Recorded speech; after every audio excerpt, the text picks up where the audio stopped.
semuanya, apa kabar? Salam sejahtera bagi kita semua. Senang sekali rasanya kami, Kambena Official, bisa hadir kembali menemani hari-hari kalian dan waktu santai kalian sembari kami menghadirkan konten-konten video yang bernilai positif dan tentunya yang berdampak kepada kekekalan. Terima kasih sebelumnya kami ucapkan kepada semua teman-teman kami yang sudah mendukung channel ini dengan cara mensubscribe channel YouTube Kambena Official.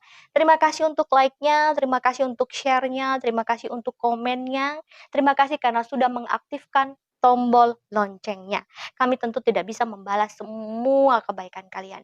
Kami hanya bisa berdoa kepada Tuhan agar iman dan kerohanian kalian diberkati melalui setiap konten-konten video yang dibuat di dalam channel ini. Dan buat teman-teman yang baru saja berkunjung ke channel ini, kami ucapkan selamat datang. Terima kasih karena sudah mau singgah ke channel YouTube Kambena Official ini. Jika kalian ingin tahu lebih banyak tentang channel ini, kalian bisa menonton video kami sebelumnya yang berjudul Perkenalan Singkat Kambena Official.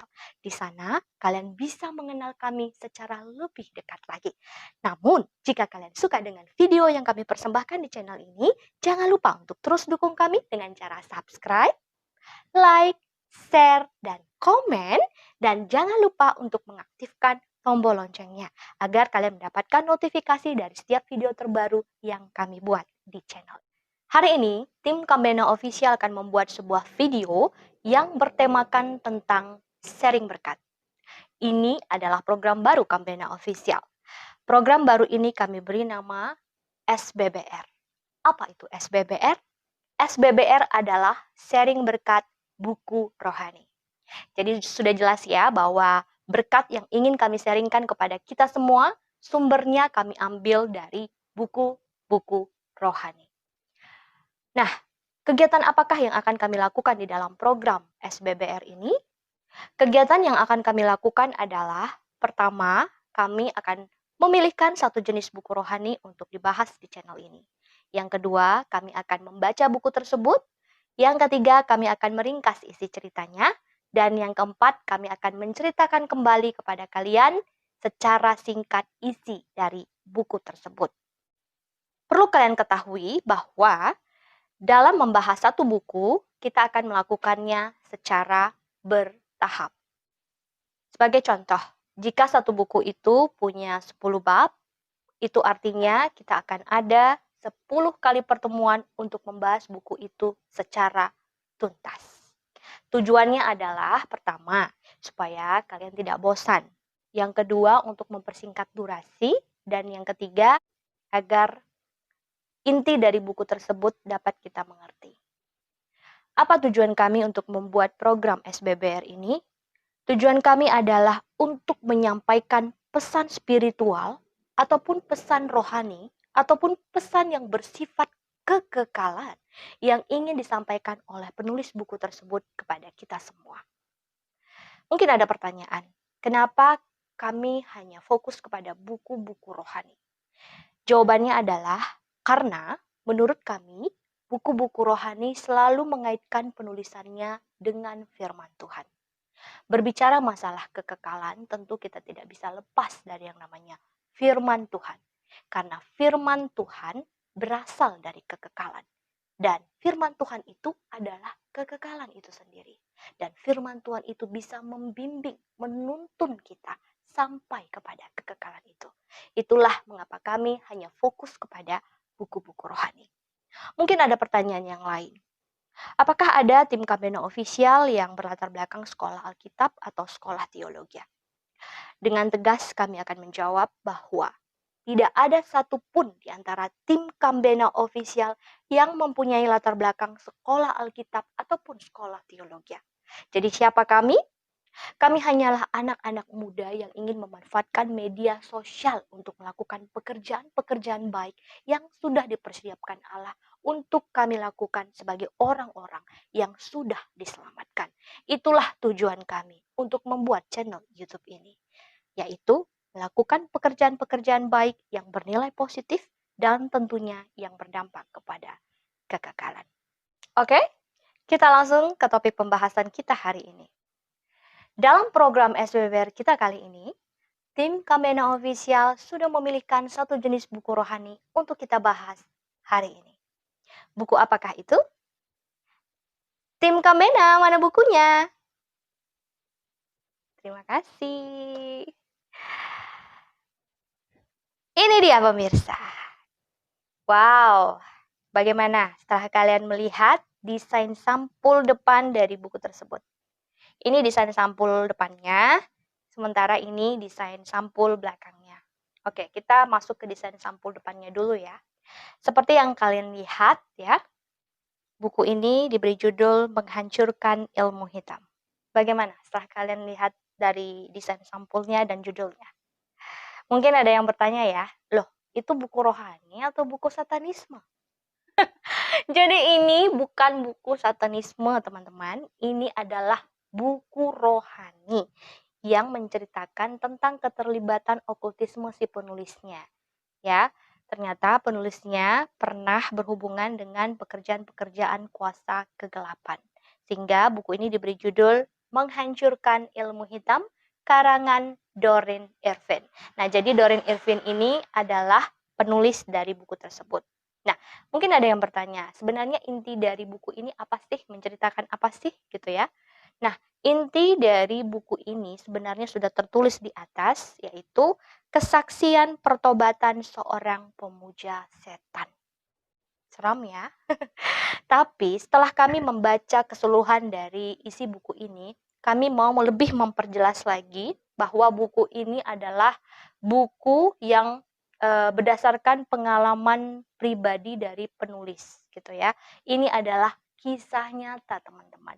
Ini kalau bisa dibilang ya, kalau di buku-buku bahasa Inggris ini bisa kita sebut sebagai buku based on the true life story gitu ya, the true life story gitu. Jadi ini adalah buku kisah nyata dari Doreen Irvin sendiri. Jadi ini bukan buku khayalan atau bukan buku imajinasi atau karangan halayan belaka, tidak. Ini adalah buku pengalaman dari Doreen Irvin sendiri. Nah, jadi setelah kami membaca buku ini, kami bisa memperjelas lagi bahwa ini buku adalah kisah pertobatan Doreen Irvin, seorang mantan pelacur, penari telanjang, pecandu narkoba, pemuja setan, dia juga adalah mantan pengikut setan, dia juga adalah mantan ratu sihir. Tidak hanya terlepas dari situ, dia juga adalah seorang yang pernah dikuasai oleh 43 roh jahat di dalam tubuhnya.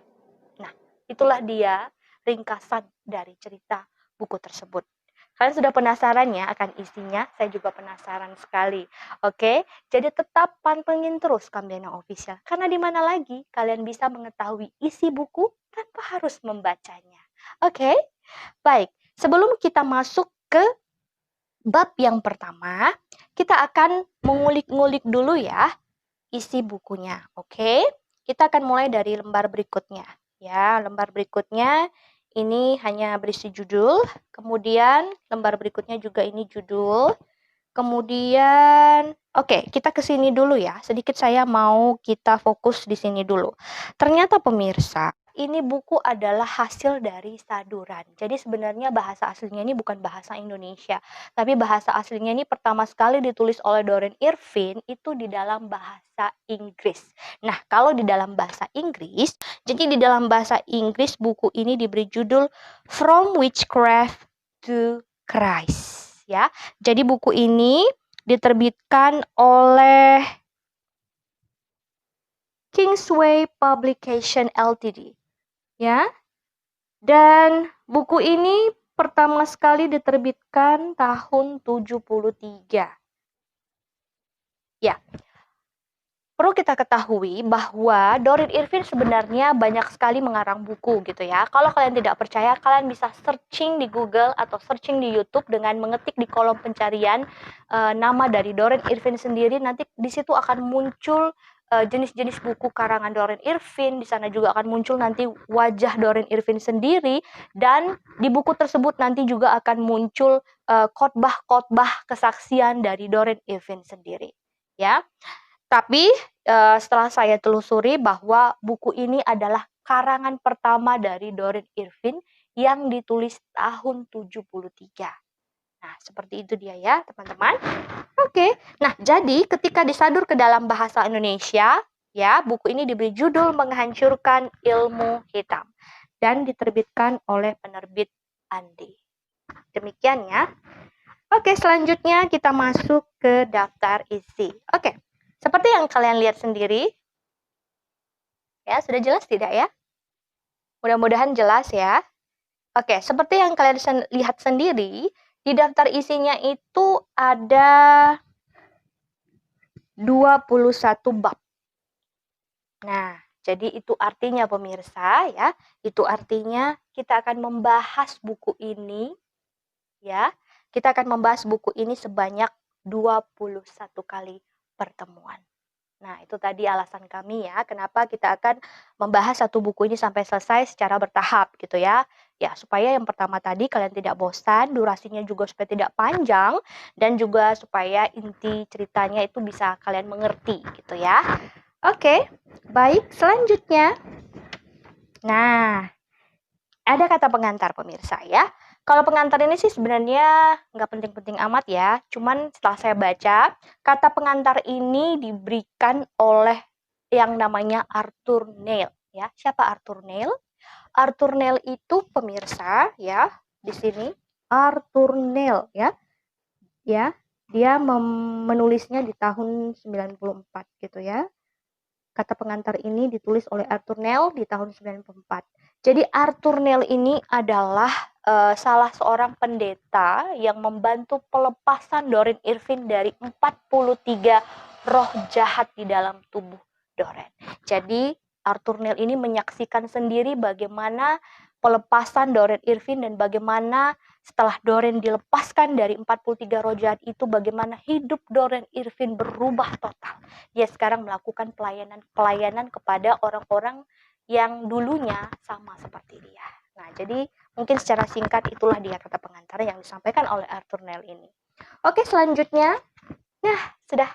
Kita langsung masuk ke bab yang pertama. Di bab pertama ini diberi judul Masa-masa Awal Kehidupan. Pasti kalian tidak sabar ya, ingin mengetahui dengan segera apa isi dari bab 1 ini. Jangan kemana-mana, sekali lagi saya sampaikan bahwa di channel YouTube Kambena Official ini, kalian bisa mengetahui isi buku tanpa harus membacanya. Oleh karena itu, pantengin terus Kambena Official. Oke?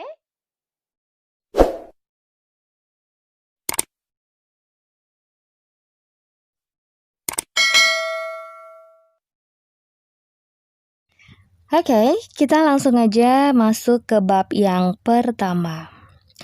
Di bab pertama ini, Doreen menceritakan tentang profil diri, latar belakang keluarga, latar belakang tempat tinggal, dan kisah kehidupan masa kanak-kanak Doreen yang dimulai dari usia 7 tahun. Perlu diketahui teman-teman bahwa bab 1 ini terdiri dari 58 paragraf. Jadi, ringkasan cerita dari buku Doreen ini akan kami ceritakan kembali kepada kalian secara paragraf demi paragraf. Oke, langsung aja ya kita masuk ke paragraf yang pertama.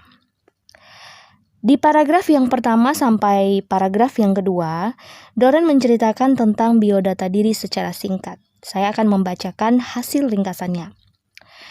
Doreen itu dilahirkan di pinggiran timur kota London, tepatnya di bulan September tahun 1939. Saya tidak tahu ya teman-teman, apakah Doreen masih hidup sampai tahun 2020 ini. Kalau beliau masih hidup, itu artinya bulan September nanti beliau akan berusia 81 tahun. Nah, sekedar informasi, Doreen menulis buku From Witchcraft to Christ ini itu di tahun 1972, namun diterbitkan oleh Kingsway Publication di tahun 1973. Itu artinya, beliau pada saat menulis buku ini berusia 33 tahun. Wow, luar biasa ya teman-teman, di usia muda dia sudah menciptakan satu buah buku karangannya sendiri. Berarti itu artinya kalau dia sudah membuat buku pertobatannya di usianya yang 33 tahun, berarti itu artinya Doren sudah bertobat sebelum usia 33 tahun. Luar biasa ya, masih muda, melayani Tuhan, meninggalkan kuasa gelap di usia yang masih sangat muda. Luar biasa. Ini patut dicontoh ya teman-teman. Kita semua anak-anak muda seharusnya memang kita di masa muda harusnya sudah mengenal Tuhan gitu. Jangan sampai di masa tua baru mengenal Tuhan, nanti menyesal gitu ya. Ya memang masuk surga, tapi udah gak banyak lagi yang kita lakukan untuk Tuhan gitu loh. Jadi kalau masih muda udah mengenal Tuhan, luar biasa ya. Hidup dipersembahkan untuk melayani Tuhan, kan itu luar biasa ya teman-teman. Oke. Masih banyak sih sebenarnya buku-buku karangan Doren lainnya.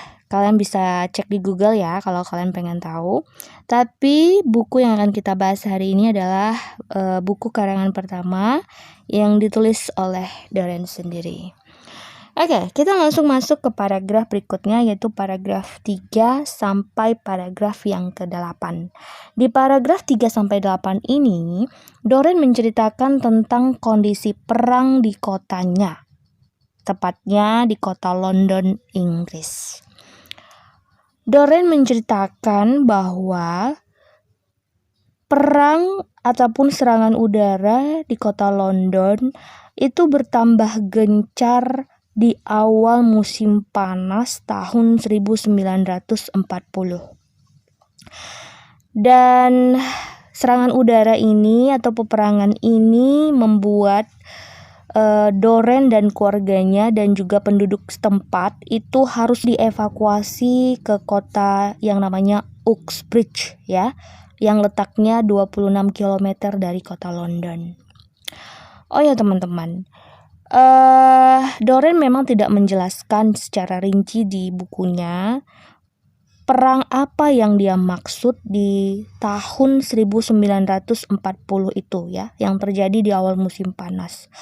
Tapi karena saya pengen tahu, saya akhirnya cek di Google. Ternyata perang yang dimaksud oleh Doren ini adalah Perang Dunia Kedua, teman-teman. Ya kita tahu ya bahwa Perang Dunia Kedua itu berlangsung pada bulan September tahun 1939 sampai tahun 1945. Berakhirnya juga di bulan September. Nah jadi sudah jelas ya, pasti perang yang dimaksudkan oleh Doren ini adalah Perang Dunia yang Kedua.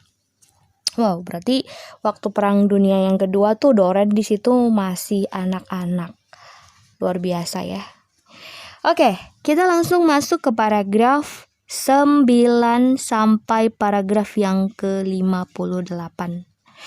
Nah, di paragraf 9 sampai 58 ini, Doren menceritakan tentang kondisi ekonomi keluarganya, terus profil keluarganya secara singkat.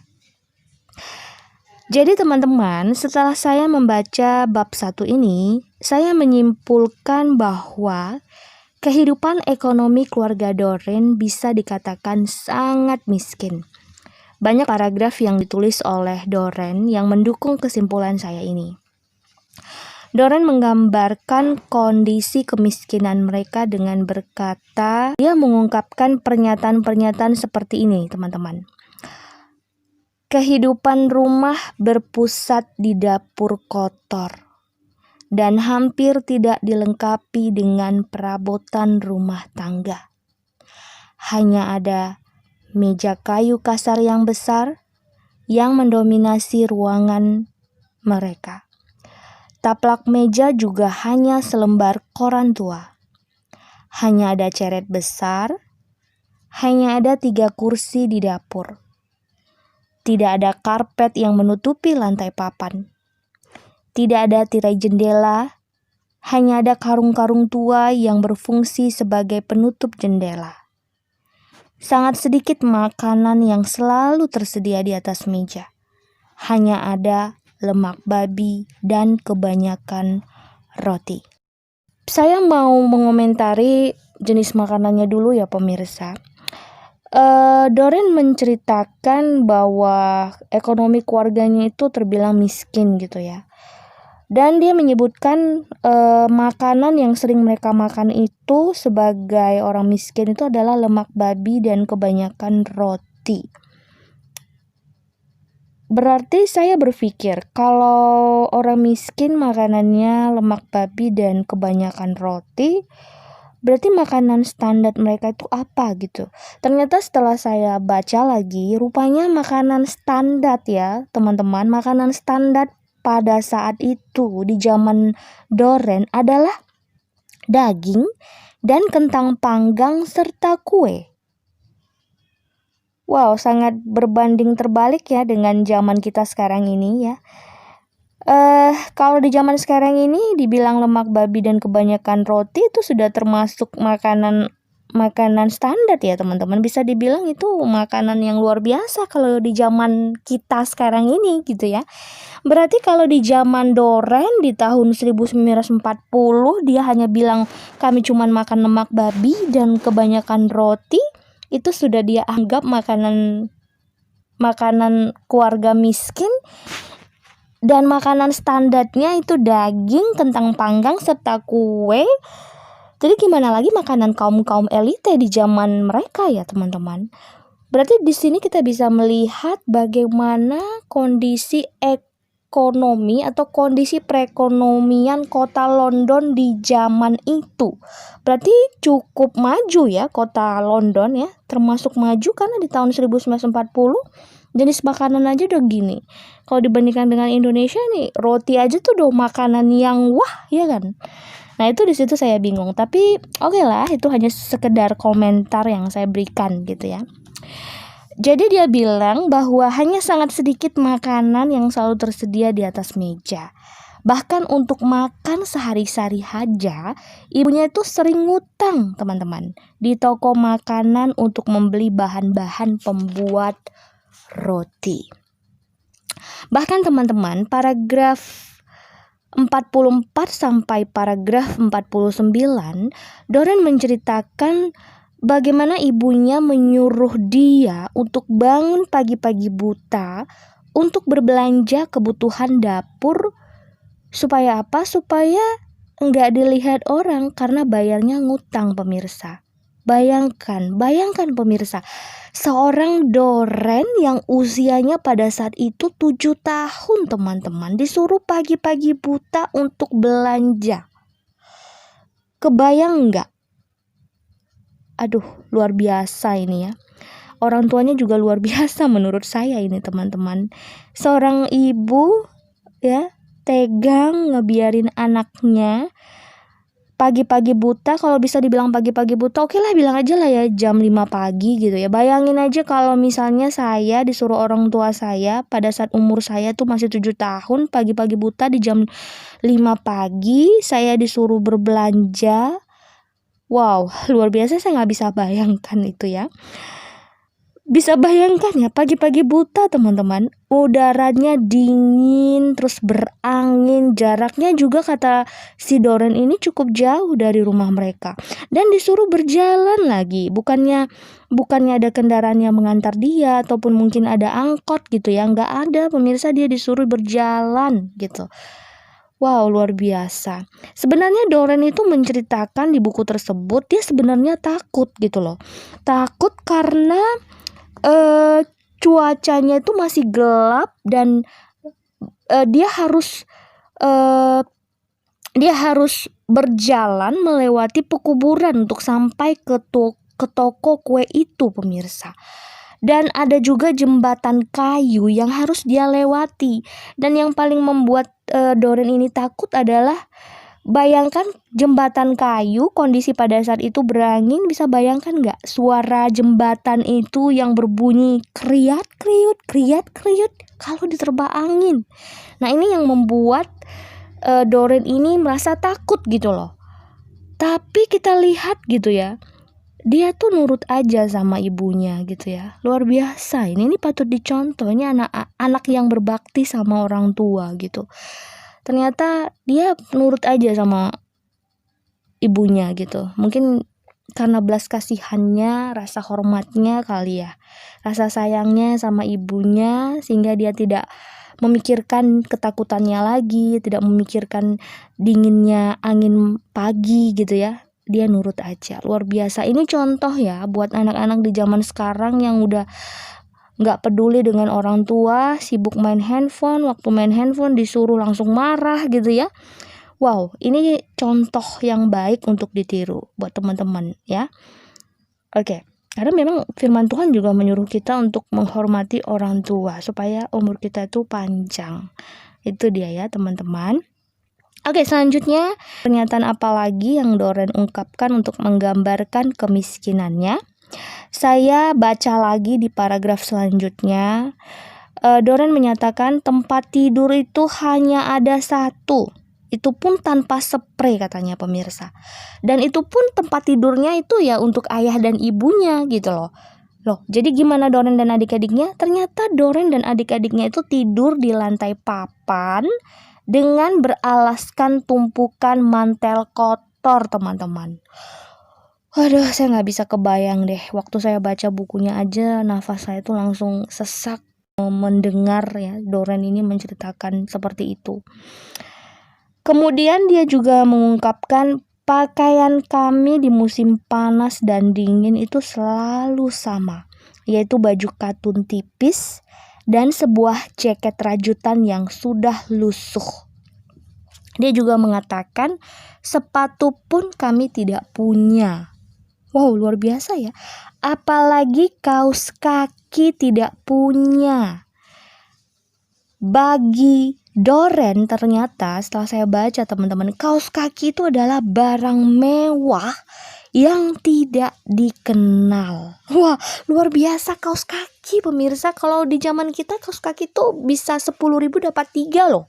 Itu barang murah ya di zaman kita saat sekarang ini yang dikatakan Indonesia yang udah maju gitu. Tapi bagi Doren gitu ya, kaos kaki itu barang mewah yang gak pernah dikenal. Luar biasa miskinnya keluarga ini gitu ya. Ya, tapi seperti itulah ungkapan Doren gitu ya. Ya, seperti itulah mungkin cara Doren untuk menggambarkan kondisi ekonomi keluarganya pada saat dia mulai menanjak usia 7 tahun. Dalam bab 1 ini, Doren juga menggambarkan kepribadian dan karakternya ya. Setelah saya baca tentang karakter dan kepribadian dari Doren ini, saya bisa simpulkan bahwa Doren ini punya temperamen kolerik, teman-teman. Saya pernah belajar tentang 4 temperamen, yaitu kolerik, sanguin, melankolik, dan plekmatik gitu ya. Jadi setelah saya baca, saya bisa simpulkan bahwa Doren ini tuh punya kepribadian atau karakter atau temperamen yang namanya kolerik. Kalau teman-teman nanti pengen tahu lebih jelas ya, temperamen kolerik itu apa sih? Nanti bisa dicek di YouTube atau dicek di Google deh. Di sana nanti dengan jelas, dengan lengkap bisa menjelaskan temperamen kolerik itu seperti apa. Oke? Dalam paragraf 6, Doren menyebut dirinya sebagai bocah yang tidak kenal sopan santun karena kehidupan masa kecilnya syarat akan masalah-masalah yang datang. Doren adalah gadis kecil yang mandiri dan penuh tanggung jawab. Dia sering dipercayakan oleh ibu dan ayahnya untuk menjaga adik-adiknya pada saat ayah dan ibunya tidak di rumah. Dengan selera humor yang baik dan imajinasi Doren yang hidup, Doren memikul tanggung jawab keluarga dengan mudah. Adik perempuan Doren sangat mencintai Doren. Walaupun Doren tidak berpikir 2 kali untuk memberi mereka hukuman berat saat situasi mengharuskan demikian. Namun, tidak ada satupun yang keberatan ketika mereka ada di bawah penjagaan Doren. Bahkan beberapa tetangga juga menitipkan anak kecil mereka ke dalam penjagaan Doren. Mereka semua menghormati dan menghargai Doren, karena bagi mereka, Doren adalah sesosok orang atau sesosok pribadi yang mempunyai selera humor yang baik dan seorang yang terlahir sebagai pemimpin. Doren adalah sesosok gadis kecil yang berjiwa petualang. Tak jarang, Doren mengajak anak-anak yang berada di bawah penjagaannya untuk pergi ke alam terbuka untuk bermain bersama seperti ke taman rekreasi, pinggiran sungai, lapangan bermain yang beralaskan rerumputan yang selalu hijau dan empuk, dan tempat-tempat lainnya. Doren dan semua anak-anak itu selalu merasa bahagia dan senang ketika berada di bawah pengawasan Doren. Padahal ya bisa dibilang pada saat itu Doren masih berusia 7 tahun loh teman-teman. Bayangkan anak usia 7 tahun sudah dipercayakan jaga anak-anak di bawah usianya. Luar biasa ya, 7 tahun loh pemirsa. Berarti memang benar-benar jiwa kepemimpinan Doren ini sudah terlihat di usia 7 tahun. Semua mereka itu anak-anak yang di bawah penjaganya tuh selalu saja menyenangkan ya. Merasa senang kemanapun Doren mengajak mereka pergi. Bahkan terkadang kesenangan itu sering berkembang menjadi kenakalan. Wow, bagaimana ini ceritanya ya? Pikiran Doren yang cerdik mampu menemukan banyak kelakar ataupun bahan lelucon untuk menjaga supaya para pengikutnya tetap gembira. Meskipun hal itu membuat para orang dewasa menjadi tidak senang. Contohnya seperti mengerjai supir bus yang lewat. Nah, ini ceritanya asik nih teman-teman. Jadi ceritanya Doren ini mengumpulkan semua anak-anak yang di bawah penjagaannya. Terus mereka tuh pergi ke halte bus gitu ya. Ibaratnya seperti mau menunggu bus lah gitu ya. Kemudian kalau misalnya nanti bus itu udah lewat, dari jauh itu Doren udah mengulurkan tangan untuk memberikan tanda supaya bus itu stop gitu, berhenti ya, supaya mereka bisa masuk gitu. Nah, jadi bayangkan ya, ini lucu banget ini teman-teman. Bus itu sudah berhenti tepat di hadapan mereka, kemudian pintu busnya terbuka. Pada saat pintu busnya terbuka, bukannya malah masuk, mereka justru lari meninggalkan bus tersebut, pemirsa. Nah, begitulah cara dia untuk mengerjai supir bus itu gitu. Luar biasa nih, nakal juga nih ya si Doren ini. Pernah juga Doren ya teman-teman mengajak anak-anak untuk mengerjai si tua Joe, namanya Joe, si tua Joe. Dia adalah seorang pedagang barang bekas yang terkenal suka mabuk berat. Nah, dengan akal muslihat Doren, dia melepaskan kudanya dari kereta, lalu memutar arah kudanya. Bayangkan bagaimana mereka terpingkal-pingkal saat kuda itu menyeret kereta tersebut meluncur ke belakang bukannya ke depan. Bisa dibayangkan ya teman-teman, waktu aku ngebayanginnya ini aku juga jadi ketawa sendiri gitu ya. Bayangkan pada saat si Joe itu udah siap mabuk ya, pada saat dia mabuk terhuyung-huyung keluar dari pub, kemudian menemukan keretanya, mungkin dia udah gak sadar lagi, ternyata udah dikerjain sama si Doren dan anak-anak gitu ya. Jadi kereta kudanya itu malah diputar arah gitu, yang seharusnya kepala di depan, ini malah ekor yang di depan, kepala di belakang. Ya seharusnya kalau jalan ke depan malah jalan mundur ke belakang. Bisa dibayangkan ya teman-teman, saya tuh kalau ngebayangin itu terpingkal-pingkal juga, lucu gitu ya ngelihatnya. Tapi ya itulah Doren gitu ya, nakal gitu ya. Nakal banget loh, kalau sama orang dewasa nih dikerjain kan luar biasa, kita pasti marah ini. Wah, luar biasa lah pokoknya. Selain itu, aksi pencurian kecil-kecilan di toko permen dan toko kue juga pernah dilakukan oleh Doren dan anak-anak yang berada di bawah penjagaannya. Doren mengungkapkan bahwa aksi pencurian ini didorong oleh kepedulian Doren pada anak-anak yang selalu lapar dan tidak pernah mempunyai uang untuk membeli permen dan makanan yang lezat untuk dimakan, seperti yang biasa dinikmati oleh anak-anak lainnya. Satu-satunya jalan untuk memperolehnya adalah dengan mencuri. Kalau menurut saya sih teman-teman ini gak perlu dicontoh gitu ya. Semiskin apapun kita, ya kita gak boleh lah ya mengambil pilihan untuk mencuri gitu ya. Ini gak patut dicontoh buat teman-teman ya. Bila Ibu Doren tahu tentang pencurian ini, pasti dia akan marah. Wow, luar biasa juga ya. Karena walaupun hidup miskin, Ibu Doren tidak pernah mengajarkan Doren untuk mencuri, apalagi membuat pilihan ya untuk mencuri. Bagi Ibu Doren lebih baik berhutang daripada mencuri. Ya, tapi itulah si Doren ya teman-teman. Bagi dia itu sih sebenarnya itu sebuah lelucon ya dan kesenangan gitu. Tapi ya itu termasuk kenakalan ya teman-teman. Itu nggak patut dicontoh yang tadi ya. Itu nggak patut dicontoh gitu ya. Boleh aja sih ya humoris, tapi humorisnya maunya humoris yang tidak menyakitin hati orang lain gitu ya. Ya seharusnya seperti itu dong. Jangan suka buat lelucon tapi leluconnya nyakitin hati orang lain. Itu namanya dosa teman-teman ya. Jadi kita harus belajar untuk membuat bahan-bahan lelucon yang ya itu bisa memberi semangat contohnya, atau yang penting tidak melukai hati orang. Apalagi tindakan mencuri juga nggak layak untuk dicontoh ya teman-teman. Ya semiskin apapun kita ataupun kelaparan bagaimanapun kita, seharusnya kita tuh nggak perlu mencuri ya. Kalau bisa berdoa sama Tuhan ya, sembari juga kita bekerja gitu ya. Ya itulah dia. Doren adalah anak tertua dari 5 orang bersaudara. Semua anak orang tuanya itu semuanya tuh perempuan. Di halaman belakang rumah Doren dipenuhi dengan binatang peliharaan seperti ayam, kelinci, dan anjing. Ayahnya memelihara ayam meskipun tidak pernah ada telur untuk dimakan. Ayahnya sering menjual telur-telur itu di pub malam agar mendapat uang lebih untuk minum.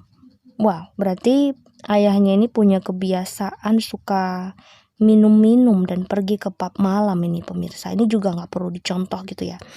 Mungkin dia tuh stres atau depresi dengan kondisi perang, ditambah lagi dengan kondisi ya kemiskinan, ataupun mungkin ada permasalahan lain. Atau bisa juga sih sebenarnya itu karakter ya.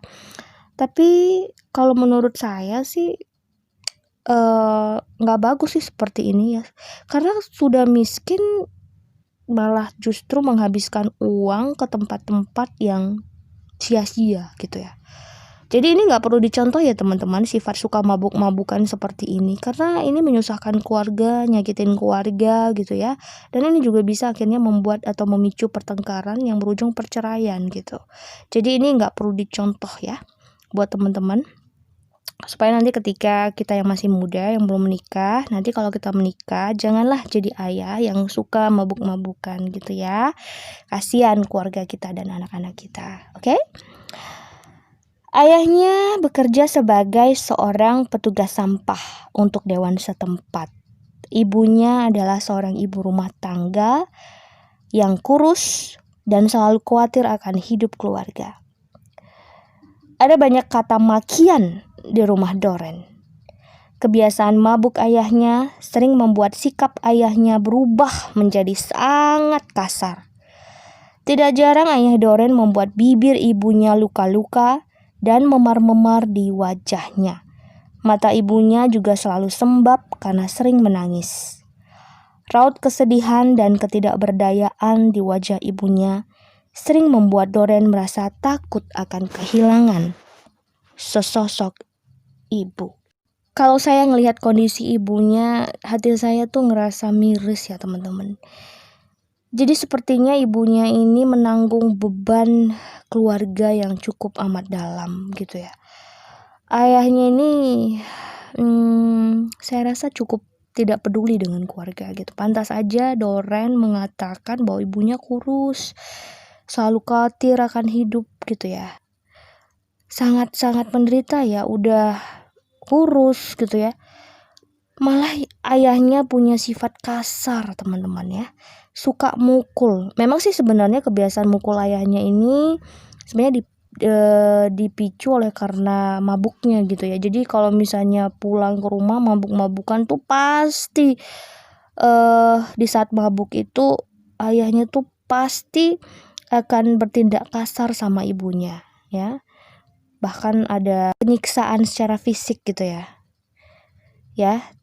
Doren cerita tuh bibir ibunya luka-luka, memar-memar di wajahnya. Wah, luar biasa ini. Luar biasa. Ini juga tidak patut dicontoh ya buat teman-teman yang nanti akan menikah gitu ya. Apalagi seorang laki-laki, ya seharusnya kan kita menjadi kepala rumah tangga, bukan seharusnya jadi malah nyusahin gitu ya. Jadilah kepala rumah tangga yang menyayangi istri dan anak-anak. Bukankah firman Tuhan itu berkata, "Hai suami, kasihilah istrimu." Nah, seperti itu ya firman Tuhan gitu ya. Jadi para suami itu harus mengasihi istri. Jadi bukannya malah memukuli istri gitu ya. Itu perbuatan dosa itu. Tuhan tidak suka seperti itu. Jadi kita jangan sampai ya nanti jadi orang tua yang atau jadi seorang suami yang suka pukul istri. Itu dosa teman-teman ya, apalagi mabuk-mabukan gitu ya. Itu luar biasa karena yang rugi itu nanti adalah kita sendiri gitu loh. Kasihan juga sama anak-anak, psikologi anak-anak juga terganggu gitu. Anak-anak juga jadinya malah mentalnya jadi rusak gitu loh. Jadi nggak bagus. Oke? Sebenarnya ada begitu banyak pertanyaan yang berputar di kepala kecil Doren, tapi belum pernah dia tanyakan. Ya, mungkin juga usianya waktu itu masih kecil. Kalau mau bertanya sama ibu, dia bilang ibuku juga udah banyak kesusahan hidupnya. Jadi ya sudahlah, pertanyaan-pertanyaan ini aku simpan di dalam hati aja gitu. Tapi luar biasa juga seorang Doren umur 7 tahun punya pertanyaan-pertanyaan seperti ini teman-teman. Dia mengungkapkan di bukunya, dari mana datangnya angin? Siapa yang membuat pohon-pohon begitu tinggi? Dan berapa lama pohon itu hidup? Mengapa aku lahir? Dan bagaimana rasanya mati itu? Apa arti kehidupan? Tuhan, di mana Tuhan itu? Nah, itulah pertanyaan-pertanyaan Doren yang berputar di kepala kecilnya, tapi dia tidak punya tempat untuk bertanya gitu. Kasihan juga ya teman-teman. Nah, jadi ini juga jadi pelajaran buat kita supaya kita sebagai orang tua juga harus banyak cerita sama anak-anak gitu ya. Jadi sesusah apapun ya kita harus perhatikan anak-anak gitu. Kita harus bangun komunikasi dengan anak-anak. Kalau anak-anak bertanya tuh jangan diabaikan ya. Harus dijawab semua pertanyaannya gitu. Supaya mereka juga jadi anak yang punya tempat untuk curhat. Jangan sampai nanti dia curhat sama orang yang salah gitu. Kasihan kan? Dan kita juga nanti akan menyesal kalau di kemudian hari anak-anak kita itu jadinya nggak dekat sama kita gitu, malah dekat sama orang lain gitu ya. Iya, kalau orang lain yang didekatinya itu bisa membimbing dia ke arah yang lebih baik. Kalau misalnya dia jumpa sama orang yang membuat dia jadinya semakin kacau, semakin parah, semakin nakal tuh gimana? Yang rugi kita kan sebagai orang tua. Ya, ini juga pelajaran buat kita yang belum menikah supaya nanti ketika menikah ini tidak akan terjadi sama kita. Bagaimanapun juga pada masa itu Doren masih sangat kecil. Bagi Doren, kenangan masa kecilnya membekas sangat amat dalam di benak Doren. Banyak hal yang terjadi. Hal-hal sedih, lucu, hal-hal yang menimbulkan teka-teki, tetapi tidak banyak hal yang membahagiakan bagi Doren. Tetapi bagi Doren, hidup adalah untuk dinikmati, bukan untuk dirisaukan terus-menerus. Daripada resah, Doren menyimpan semuanya di dalam hati. Itulah dia ringkasan isi cerita dari bab 1 teman-teman, tentang masa-masa awal kehidupan Doren. Bagaimana? Apakah kalian sudah mulai menghayati ceritanya? Mudah-mudahan apa yang saya sampaikan ini bisa kalian mengerti ya teman-teman. Jadi sekian dulu cerita atau ringkasan cerita dari bab 1. Bagaimana kisah kehidupan Doren selanjutnya? Saksikan video kami berikutnya tentang kisah kehidupan Doren di bab 2. So, pantengin terus Kambena Official. Karena gimana lagi kalian bisa mengetahui isi buku tanpa harus membacanya. Selain di program SBBR Kambena Official. Buat teman-teman, sekali lagi kami ingatkan, jangan lupa untuk subscribe dan aktifkan tombol loncengnya untuk mendapatkan pemberitahuan video terbaru dari kami. Oke, akhir kata, kami akan mengutip firman Tuhan untuk kita semua yang kami ambil dari Amsal 17 ayat 1. Lebih baik sekerat roti kering disertai dengan ketentraman daripada makan daging serumah disertai dengan perbantahan. Sekian video ini kami buat. Sampai jumpa di video berikutnya. Tuhan Yesus memberkati.